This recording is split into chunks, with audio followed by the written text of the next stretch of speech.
يا بنات حبيت اطمنكم ان اوردر ستايل فانا وصل وفي اسبوعين بس. فاكرين البوست ده لما قلت لكم ان ايكوال بيري نت بلس عليه عرض واحد والتاني هديه؟ كنت حابه اجربه. كمان كريم العين بتاعي خلص ولوشن الشعر بيخلص، فعملت اوردر ويلا بينا نفتحه مع بعض. بصراحه الشركات الكوريه بتعرف تغرينا ازاي بالالوان والحركات بتاعتهم.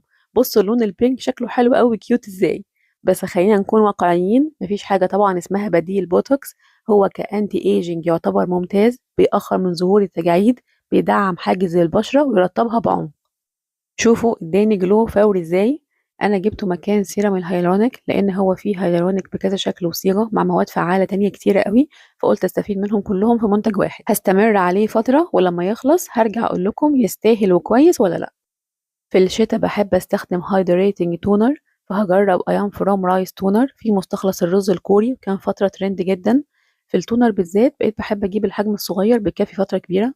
وما بقيتش اشتري تونر بادز، بقيت بجيب البادز ديت ارخص وبستخدمها مع التونر اللي عندي. كمين موتو تريجر بقالي فترة ماشية عليه والحمد لله فرق معايا جدا في التساقط وكمان في طول الشعر. هكمل عليه شوية كمان لاني محتاجة اشوف نتيجة في انبات شعر جديد.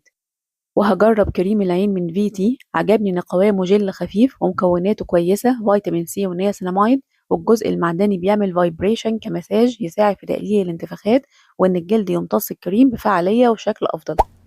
وايه رأيكم نعمل نفس الفيديو ده ريفيوز للمنتجات ديت لما تخلص؟